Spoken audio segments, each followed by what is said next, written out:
আজকে এইখানে যে কারণে আপনাদের সামনে এসে দাঁড়িয়েছি, আপনারা অনেকেই দেখেছেন কয়েকটা ইস্যু খুবই আলোচিত বাংলাদেশে এখন চলতেছে। এর মধ্যে একটা বড় ইস্যু হচ্ছে গিয়ে যে প্রশ্নপত্র ফাঁসের সাথে পিএসসির দেখা যাচ্ছে যে উপসহকারী সহ এবং পিএসসির চেয়ারম্যানের গাড়ির ড্রাইভার সৈয়দ আবেদ আলী, তারা ধরা পড়েছেন।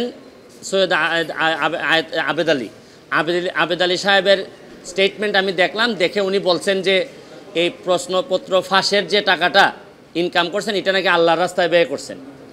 মানে এর চেয়ে দুঃখজনক আর এর চেয়ে এরকম দেশ আমি পৃথিবীর কোথাও দেখি নাই যে 2 নম্বরের টাকা উনি সগৌরবে বলছেন যে এটা উনি আল্লাহর রাস্তায় খরচ করছেন। এটাও আমরা হয়তো ফান হিসাবে নিচ্ছি, কিন্তু আজকে যে কারণে আসছি আমার কাছে মনে হয়েছে যদি একজন সংসদ সদস্য হিসাবে আমার বলার সুযোগ ছিল যদি পার্লামেন্ট থাকতো।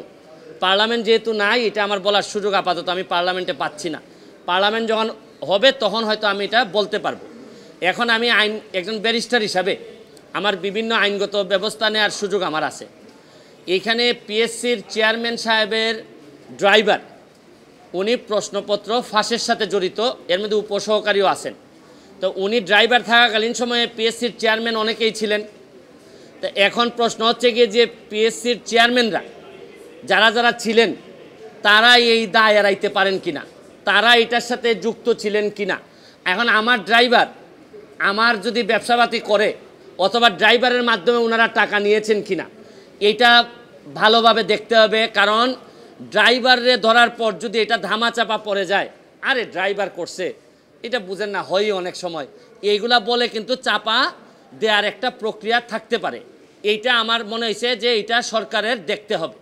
সেকেন্ড হচ্ছে কি, যে কারণে আমি মেইনলি আমার কাছে মনে হয়েছে যে এই প্রশ্নপত্র ফাঁসের কারণে সেই 33তম বিসিএস থেকে না 33তম বিসিএস থেকে 46 পর্যন্ত এই পর্যন্ত উনার মাধ্যমে অনেকেই সরকারি চাকরি পেয়েছেন, বিসিএস কর্মকর্তা হয়েছেন এই প্রশ্নপত্র ফাঁস করার মধ্য দিয়া।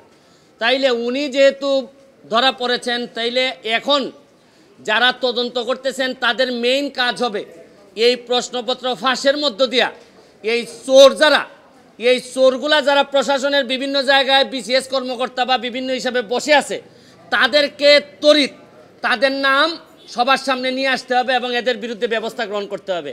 আমিও তো বলি মাঝে মধ্যে অনেক সরকারি কর্মকর্তা, ইভেন ডিসি ধরেন অনেক বড় বড় কর্মকর্তা, এদের কথাবার্তা আমার শুনলে মনে হয় যে আরে এত ইনকম্পিটেন্ট একটা লোক ডিসি হয় কিভাবে, একটা ইনকম্পিটেন্ট একটা লোক ইয়নো হয় কিভাবে। আমি যখন দেখি তখন আমার হিসাব মিলে না।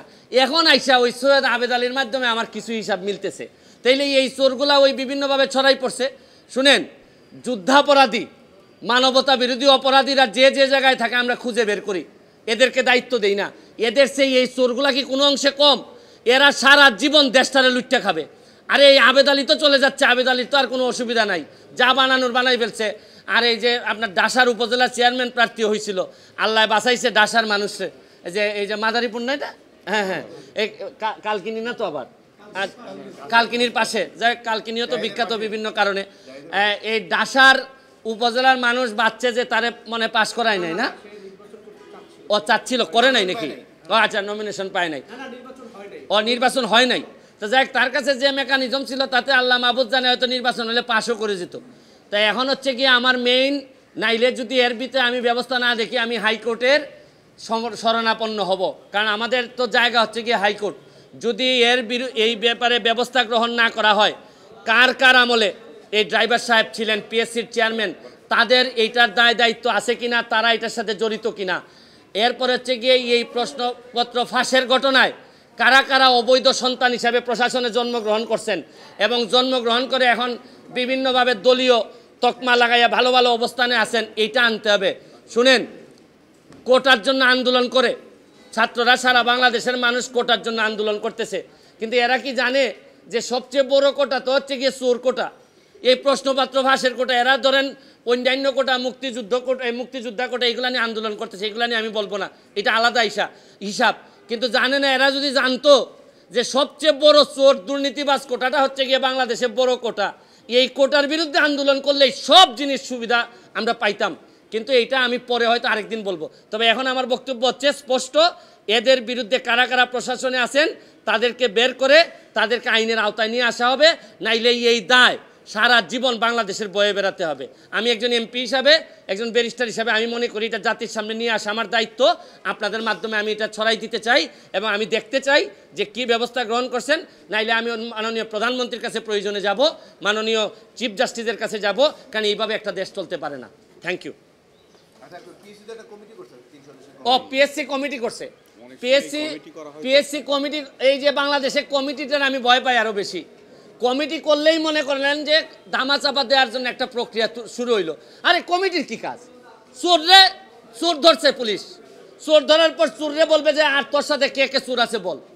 এখানে আবার ভদ্রলোকের কমিটি করার দরকার আছে কি? পিএসসি হোক, টিএসসি হোক, যত এসসি হোক না কেন, চোর যারে যারে বলবে এই জায়গায় পুলিশ যাবে। এখানের মধ্যে এই তদন্ত কমিটি করা মানে একটু আস্তে, এর মানে হজম করার জন্য একটু টাইম নেওয়া। এগুলো আমার অভিজ্ঞতা থেকে বললাম। চেয়ারম্যান বলছে, এই চেয়ারম্যানের আন্ডারে এই ড্রাইভার ছিল না? ও সাদিক সাহেবের আন্ডারে ছিল।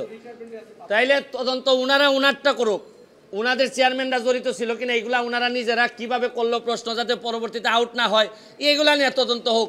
পিএসসি কিভাবে নিজে প্রোটেক্টেড হবে এইটার জন্য তদন্ত কমিটি করে তারা তাদের প্রোটেকশন বাড়াক।